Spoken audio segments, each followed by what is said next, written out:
Hello, everyone. This is Karen Jackson, and I am with my friend Anissa Jones. And where are you coming to us from, Anissa? I'm coming from Canberra, Australia, which is the actual capital of the country, if you didn't know that already. Oh, I did. I honestly didn't. That's wonderful. That's great. Excellent. Well, I'm not in the capital, but I am in Texas, which is almost as good. So you're going to talk to us about how life has changed and how you had this curriculum about Indigenous peoples, and you are going to tell us about basically how that works and what you've learned through these experiences. And I'm just so happy you're joining us on the Teach-a-thon. And I'm going to stop talking because I know you've got lots of things to talk about. And I'm just going to shake my head. And, I'm going to take notes. Talk underwater, so you know. All righty. All righty. I'll get started. I'll share my screen.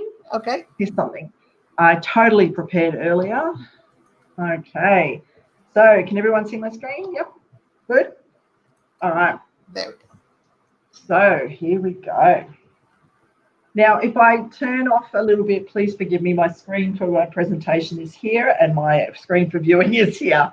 Okay, so my presentation today is how COVID changed how I delivered teacher professional development.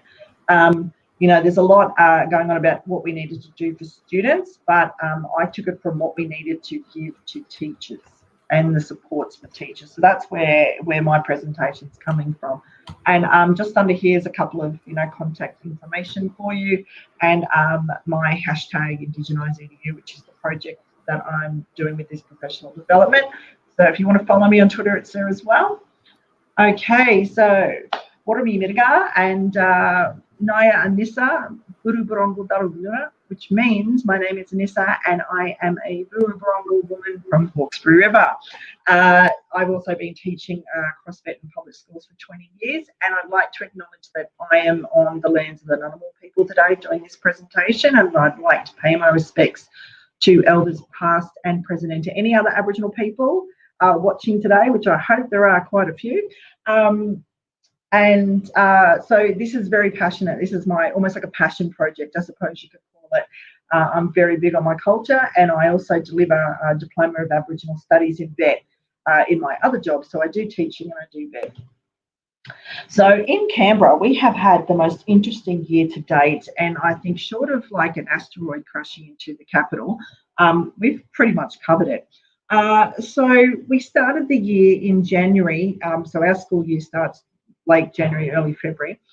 We started with this lovely scene over here at Parliament House, where we were crowned with the honour of having the worst air pollution in the world because of the bushfires.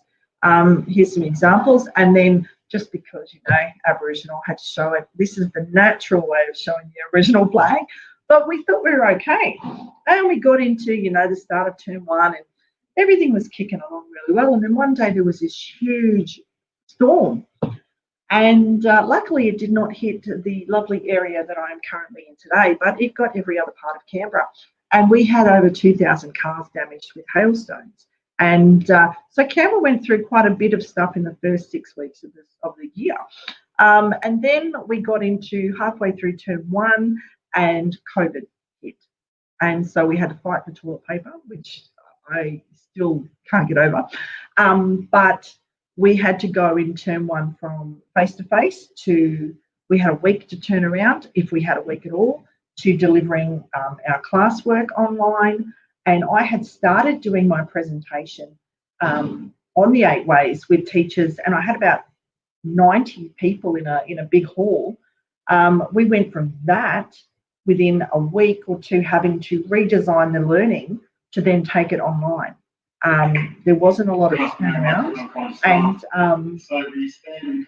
my apologies. And our mid-presentation flip was basically that, going from being face-to-face and then literally going online. And whilst I was doing this, I was still teaching classes. So I just want to make that really, really clear. I was teaching at TAFE which ironically was Introduction to Computers, which, let me tell you, if you've ever taught that class, it's really hard to do online. Excuse me. And I was teaching digital technologies for year 11 and 12. Another one, not the best to do online, but we learned from it. So what did I learn? So by me, I'm suffering from hay fever as well, folks. Excuse me. So what did I learn from this? I learned that whilst I am a perfectionist, I'm also a human being, and it couldn't be perfect. It just had to be enough for me, and it had to be enough for my students and also for the staff I was training. Okay. So was this the new normal?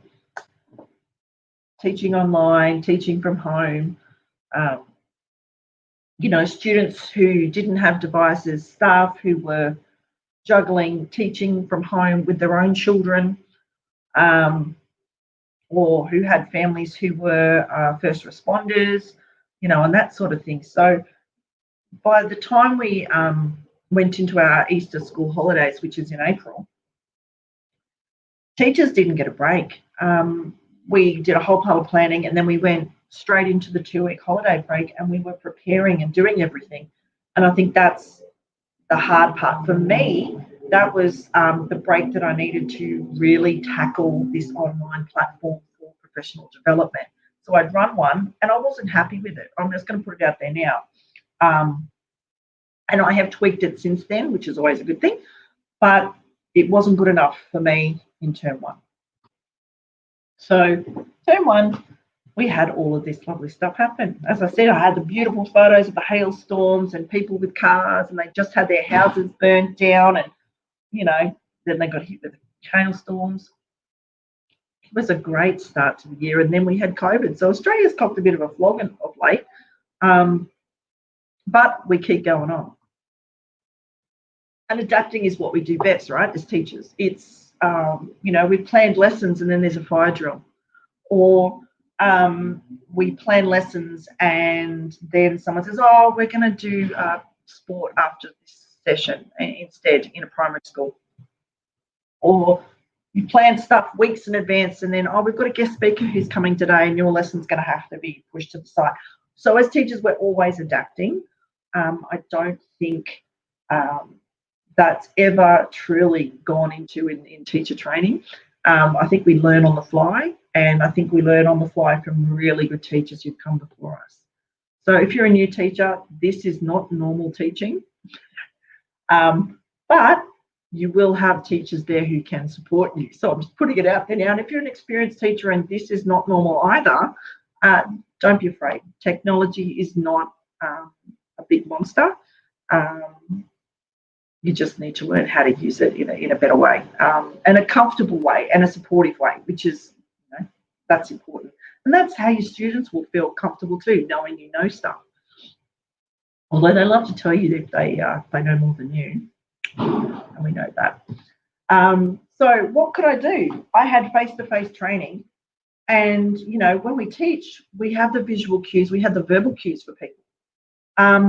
We don't get that when we teach online. That sense of camaraderie when you're walking around and you're delivering to either your classroom or in a professional development session. You can see people taking notes, you can see people nodding, you can see the scowls, or you can see the smiles and the laughter and everything. But COVID. So what did I have to do? I had to deliver the course online. It was the only way to continue with the training to support the teachers. But it was also the only way I was ever going to get this training out there into the you know, universe. So I used a few online things, got feedback from a couple of people, and went on my merry way. Excuse me. So it was a great idea, right? Putting it online, and everyone goes, I can't believe you're running teacher training just online. It was not easy, and feedback from teachers was key. What worked, what didn't work, what do they need, how can I help them, and that sort of thing. So it's a great idea putting everything online, but if we don't address the feedback, and seek that feedback from our teachers, not our students, because this is focusing on teacher need at the moment. But if we don't get that feedback, we can't help them progress in their development as teachers. So it's always important to do that. So one of the things that I love to do, and you've probably, as I said earlier to Karen, I can talk underwater. Not today, apparently. My voice has let me down after being perfect all day. So my apologies for the coughing. We need to be able to bounce ideas off each other. And that is so important. You know, if you're oldish like me, and I say oldish, I'm in my 40s, we grew up without the internet. We grew up without mobile phones. So for us, that connection, that human side of things has always been prevalent in how we do things. But we had to go online. So being able to bounce ideas off people, whether they're across, you know, the water or the pond or whatever you want to call it, or if they're face to face with you, or they're on the phone, all these things are great ideas. And finding people that will not only agree with you, but also give you some ideas and say, well, what if? Or what about this? Have you thought about this? You know, you don't want yes people. You want people that you trust and respect, but you also want people who will give you quality responses. And I can go to people and say, oh, what do you think? And they're like, oh, this is fabulous. This is wonderful. No, I don't want that. I want, be honest, you know, rip the guts out of it, lay it all out and let me know. I really need to know what isn't working so I can fix it. I am literally one of those people. I say be brutally honest with me, please, because I can't improve my teaching or my delivery if I've got people telling me all the time, oh, you're doing a great job. No, it doesn't work for me. So that's why I'm always saying give me that feedback. You might be one of those people that goes, I can't take that. That's really full on. That's cool. You know, do what works for you. But for me, I need to have that brutal honesty. And I think it's being able to have it with people that I can trust and know that they will give me that brutal honesty without being rude, because no one wants to be told they suck. Like, no one wants to be told that. And not even kids. So, you know, you want to make it awesome. So questions to think about. Do I have to change everything? No. I created a slideshow for my teacher PD. I tweaked it. I didn't change it to the extent of I threw everything out and started from scratch. Given that we were in such a stressful situation, that would have put more stress on me. I would have totally spun out of control with everything else that was going on, and it wouldn't have been quality. And I wanted it to be quality because the topic that I was covering, which is Aboriginal ways of learning, is vitally important in delivery in Australian schools. And I didn't want to give people a half-baked sort of response. I was trying to think of a non-Aussie slang word to put in there. What do participants need? Now, I know that in our national curriculum in Australia that they refer to Aboriginal and Torres Strait Islander peoples and have them as general capabilities and all that sort of thing. But what do the teachers actually need? You know, we can say you've got to cover these in your curriculum, but what do they need? They need access to resources. They need access to people who know what they're talking about. They need that training in that supportive way, because particularly, and if you are in a country where there are First Nations people, you will know that if anyone who is not a First Nations person says, oh, I've got to teach this subject, and you go, oh, I don't want to do that, I might offend somebody. So it's having that compassion, that empathy, which is what we heard from the previous presenter, and making sure you can put yourself in the not even the skin, but in the mindset of the First Nations people that you are teaching and working with. What resources do you actually have? What resources do I have? I am notorious for having way too many books. Shout out to Magabala Books, who literally keep me going with all my Aboriginal studies books. I've been told I have one of the best collections as a teacher in Canberra for my books. I love them. I love books. I've always loved books. But it's making sure that they're right resources. So I want books or resources that are heavily following Aboriginal protocols. So are written by or written with or endorsed by First Nations people. Because anyone can write a book or anyone can write do a presentation. But when they don't have that perspective of what they're delivering, that is really doing a great disservice to the people that you're speaking about and to. Do I have enough time? So my presentation at the moment sits at 5 hours over 2 sessions, and I'm looking at now making it even bigger based on feedback, because feedback's always important. And I know, Karen, you can laugh. It's true. I totally understand. But it's true. Do I have enough time? And I think what I do is I give them one session and go through the ways of learning, and then I give them 2 weeks, 3 weeks break to come back, try something in their classroom, and then share it. And I think 2 to 3 weeks is ample time, even if it's one little half an hour session. I'm not stressed about it, because for some teachers, that's the first step in a long walk. And others are like, oh, I didn't think of it this way. And they're very keen. And you've got those early adapters and those people that will take it up and run with it. And other people are like, but in Australia, and it's sad to say, but a lot of our lack of understanding comes from our lack of education. And so the goal is to educate the educators, so then we can educate the students, and then everyone's, off on their merry way. That'd be a perfect utopia, but I'm a realist and I know that it currently doesn't happen. So another question I had was, what if I did this? What if I had a moderator? So I had that group of 90 people and I was like, okay, I'm going to do it by myself.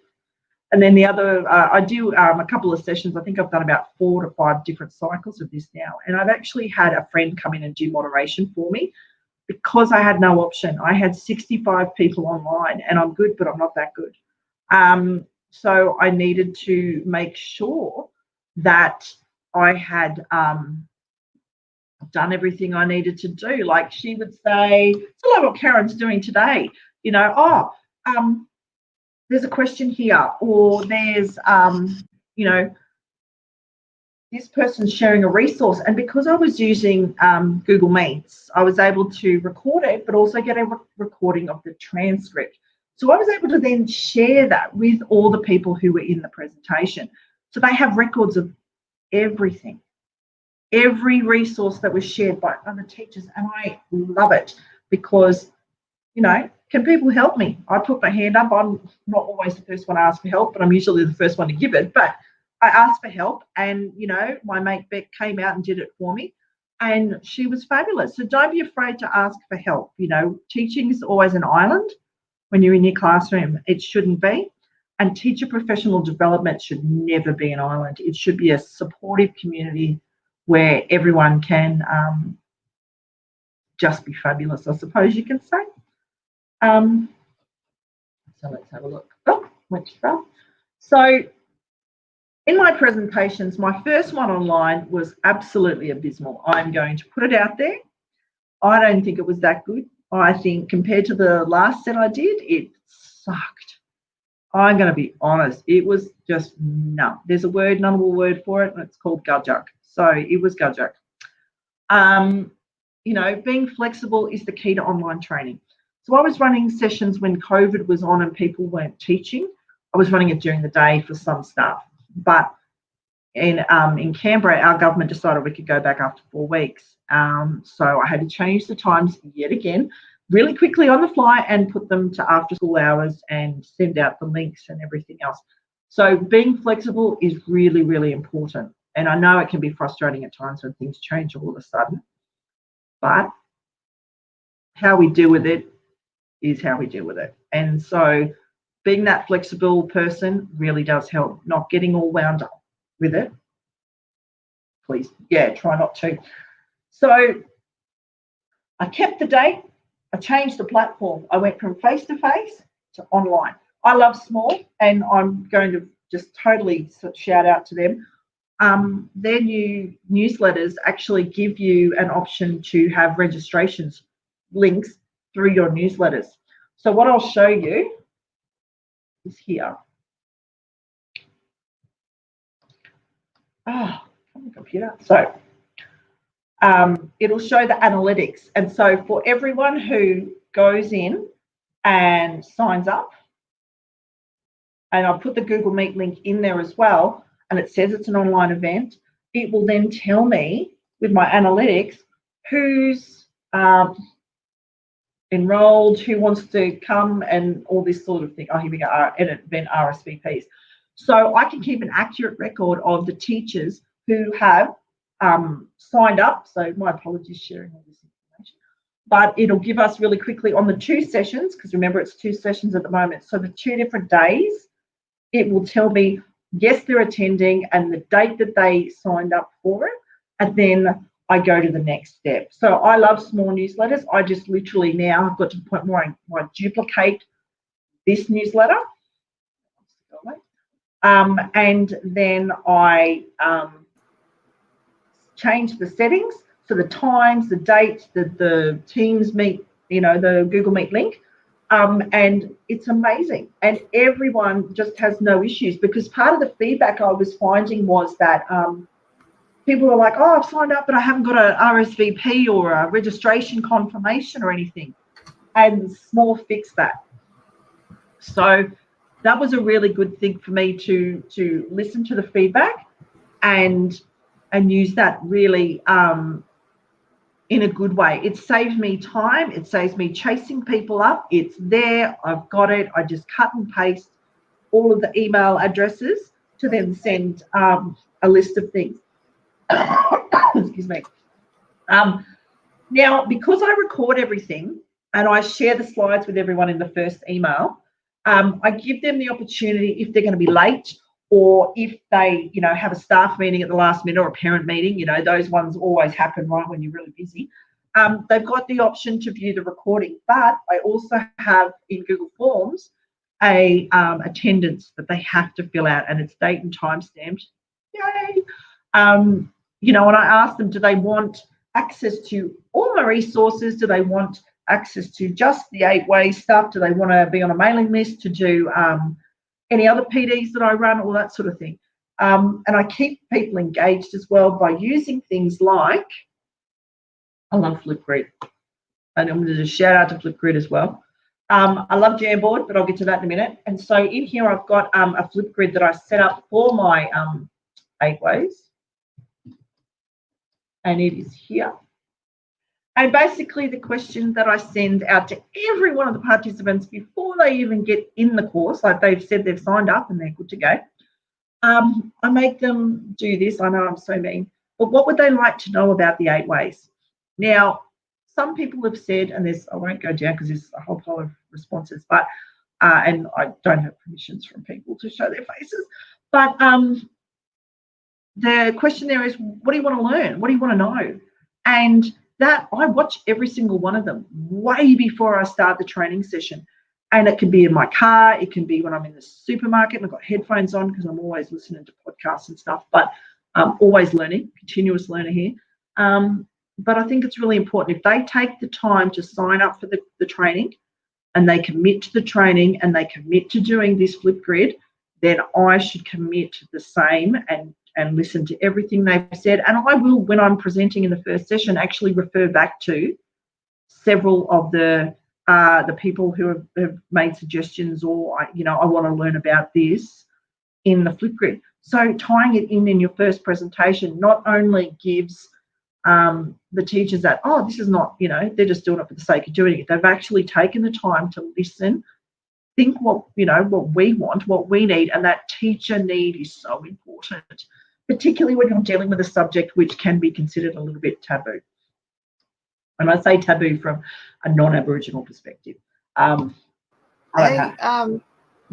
Anissa, could you go over real quick what the 8-ways are?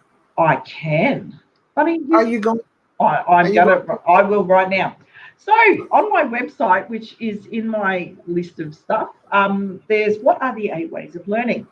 So our 8 ways of learning, they're over 60,000 years old. Again, Aboriginal Australians are the oldest living culture in the world. We are deadly, which means not lethal. It means awesome.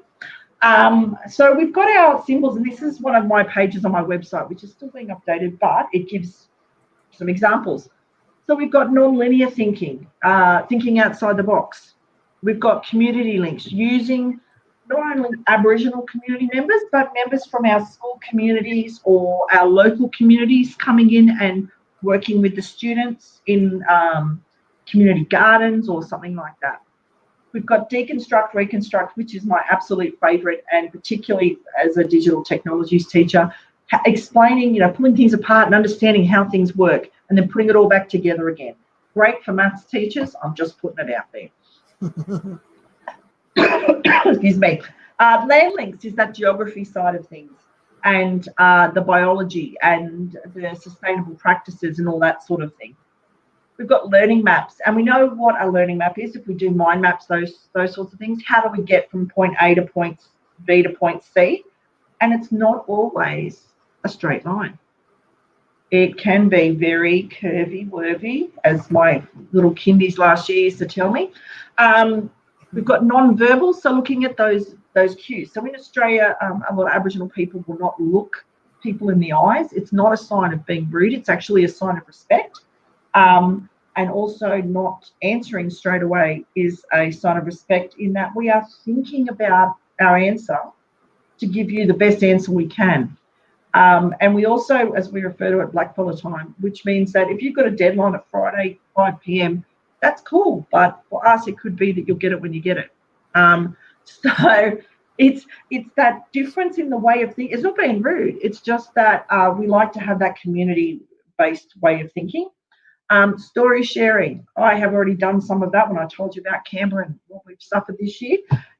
Story sharing is huge. We use it for so many things. Keeping our culture alive, teaching our kids lessons for life. So there's one called the Quinkins, and it's about stranger danger. So, there's something there that you can use, particularly if you're in Australia and you've got access to the Quinkins. We've got symbols and images. Now, that could be our traditional symbols. It can be symbols that students create to tell a narrative. They don't have to use these symbols to tell a story. Excuse me. I have done that with students, though, when I'm teaching culture, and I've had them use symbols as a way of doing the narrative. But another way you could do it is sketchnoting.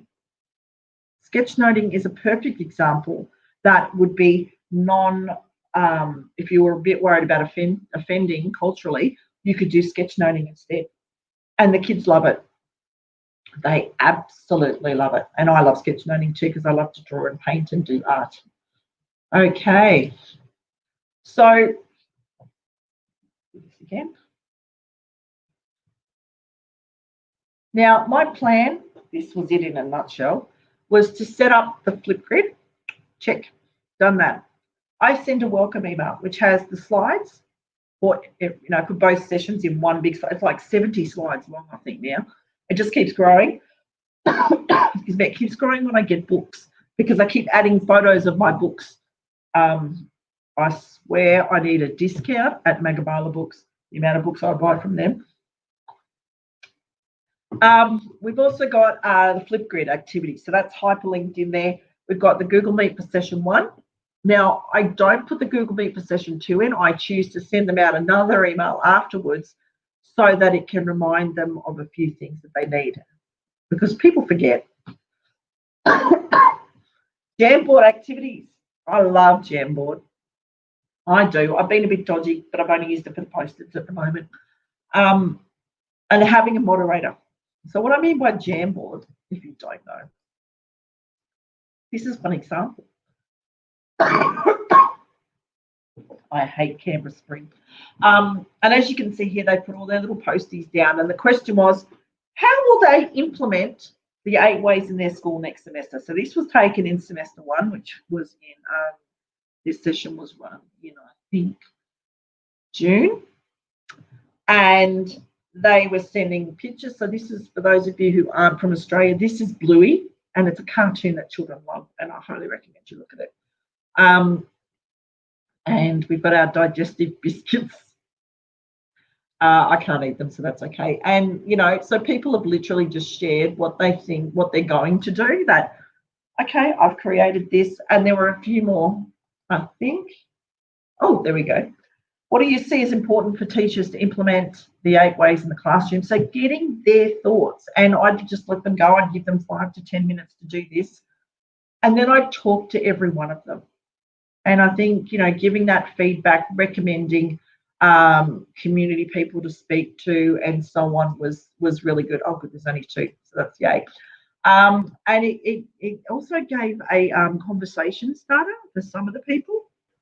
They wanted to know more, they wanted to connect with that person's school. And it was amazing what was coming out of these groups, and still is. I've only just literally finished the last cycle, and then I've got another one next week, so I can't escape it. It's taking over my life, but in a good way. But the one I'm doing next week is face-to-face. So that'll be interesting, flipping back to, you know, pre-COVID. We've also got reviewing practical applications in the PD. So one of the sessions that I show other people's examples of work and what they've done in their own delivery. And I say to them, look, you don't have to do all 8 ways. You can do 1 way. Just do one. Do what you're comfortable with. Make it a 30-minute, you know, activity, or make it something that's already part of your, you know, if you're looking at ecology and ecosystems, you could look at that sustainable practice. That's in there, the land link. So you've already got that tie. It's not about reinventing the wheel. It's adding more meat to the bones of your curriculum and taking more positive. So giving the teachers those ideas and a whole pile of resources. There's so many hyperlinks in my slides, it's not funny, because I think if I can locate things and people share them with me, then I should be sharing them on. And it's that, you know, passing forward sort of thing. And I think that's really important. And if anyone shares anything with me that I haven't heard about, I always put it in the presentation, because it's a great resource to use. And I found one last night, for example, that I'm going to be putting into my presentation from a Ngunnawal woman. And I thought, no, I've got to put that in there because we're on Ngunnawal country and it's got to be in there and it's respectful. And, you know, she does dance and all these sorts of things, so that the teachers are going to love this. Excuse me. Finally, the culmination of everything that everybody gives me is to create a database of resources, which was on my website that I showed you previously. And it's getting there slowly because teachers are busy. COVID has really decimated our attention spans, I think, because we're so focused over here now and not on what we need to do in our development as professionals. You know, I guarantee there'll be quite a few people applying for extensions on their teacher PD cards and everything, because things weren't being run. And being able to run these PDs that were accredited as well in Canberra gave teachers that opportunity to not feel by term 4 that they're pushing to get all their accreditation done. So it's taking that pressure off them as well, which I think is very important. We're already stressed. Term 3 is our terrible term, which is currently what we're in at the moment. We've got hay fever, we've got winter ending, we've got flu season, and it's normally the worst term of the entire school year, and it can't beat term 2 this year, which is fabulous. So, so basically, in a nutshell, what did I learn? I learned that we all, everyone's learned a few things, but I've learned building up confidence is key, and not my confidence, as you probably see, I could talk underwater.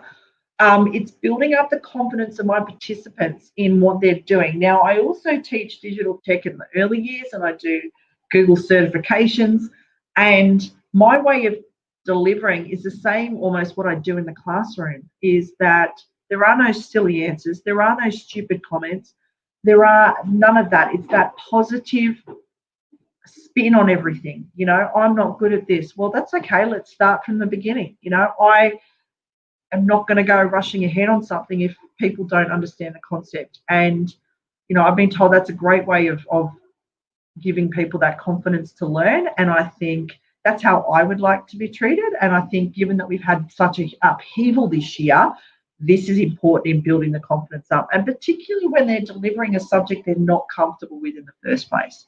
So looking at, you're already doing the work, you just got to change the name, and you can see here, I'll just tweak it a little bit, and there we go. We've got land links, or we've got deconstruction, reconstruction. It's so easy to do, but you've just got to take that first step.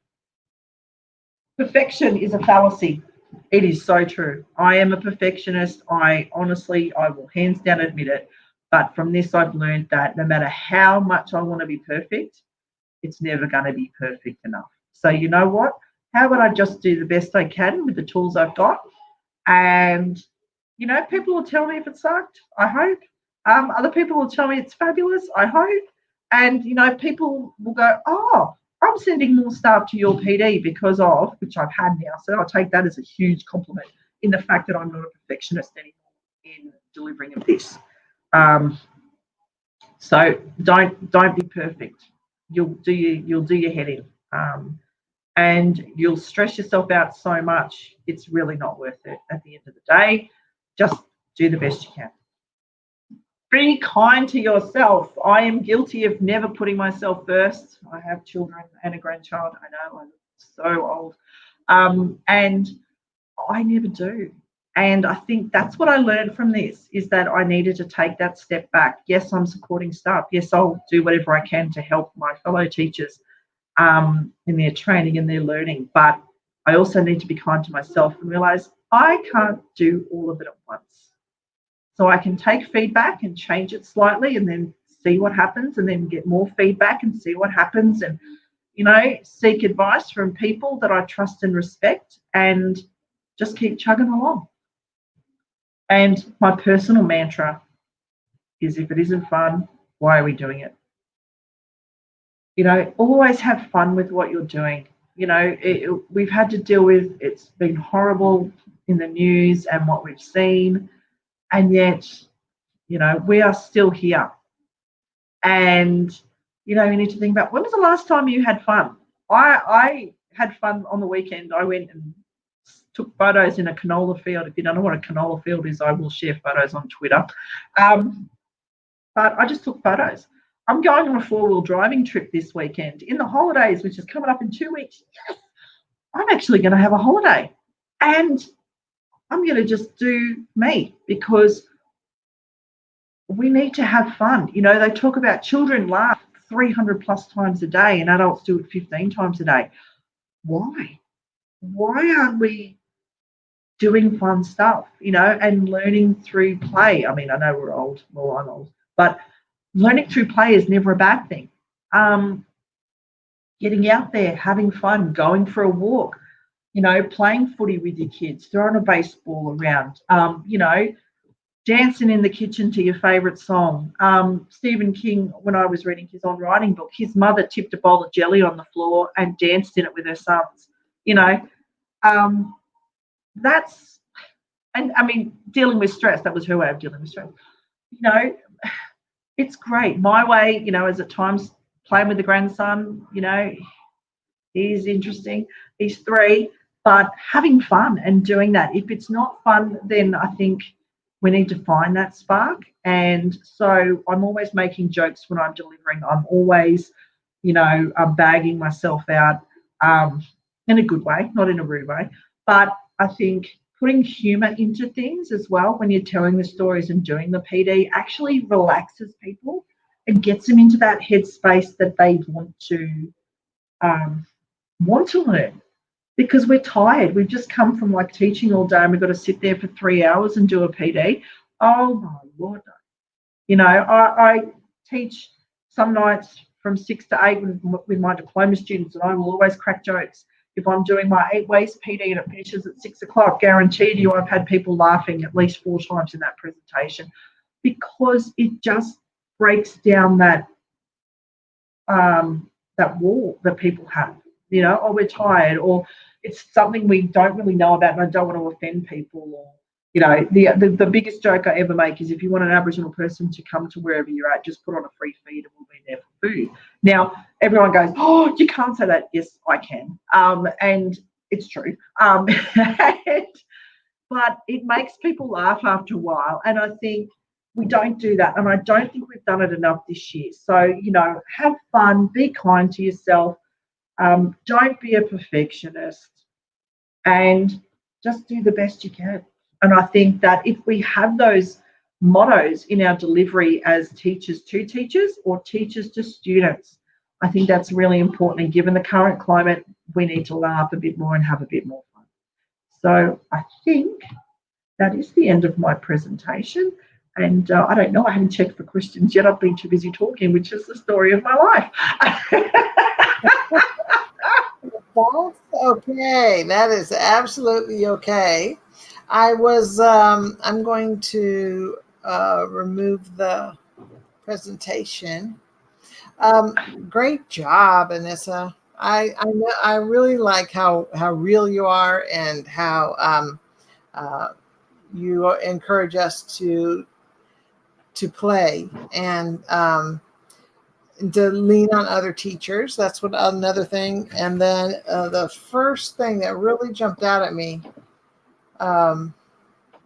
it couldn't be perfect, but it had to be enough. I just love I should put that on a shirt. I love that phrase because so many times, yes, oh my gosh, it's great. But because sometimes enough is awesome and enough turns out to be a blast. And I just really, I really appreciate that about what you brought out. And as teachers, we plan too much and we expect too much and we beat ourselves up if it's not enough. And that's no way to be. No wonder we get burned out so easily.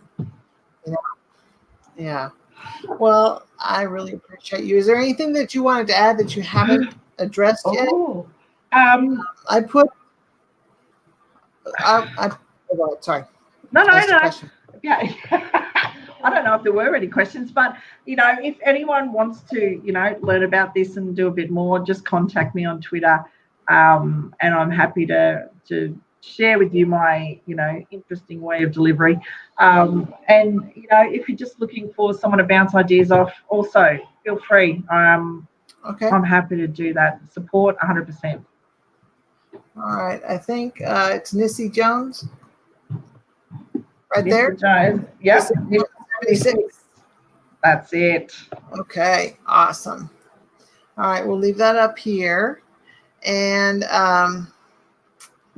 well, I just really appreciate it. I always love listening to you talk, and I do. I really do. You have such wonderful insight, and you're just so honest about it. So that's really cool. Okay, up next, let me look at my schedule and let's see. You probably have to go back to work or something. I do. So have fun, everybody, and I will probably catch you on social media. Okay, yes. And I'm going to remove you from the stage now, okay? All right, thanks again. See ya.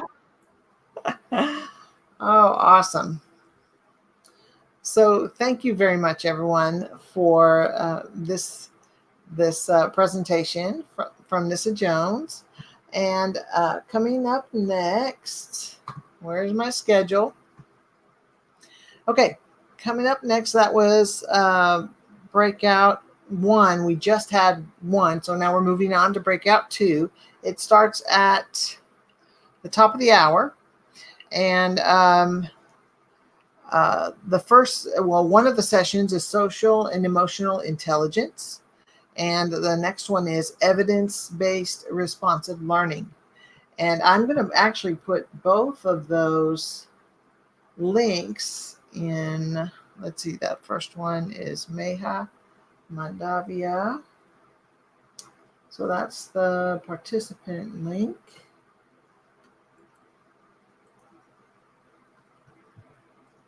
Sorry, I'm a slow clicker. Copy. Okay. So this is the first presentation, and this one is evidence-based responsive learning.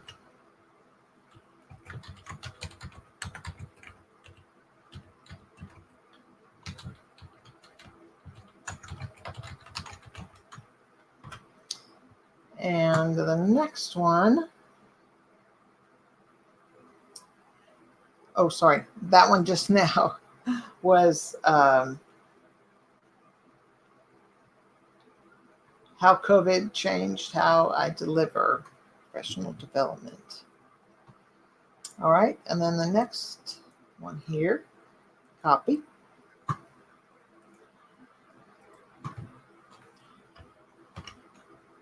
And paste.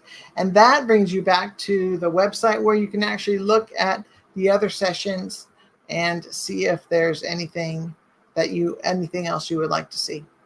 Thank you so much, everyone, and keep going on this teach-a-thon. I don't know what time of the world it is in your world. Right now in Texas, it's 10:47 at night.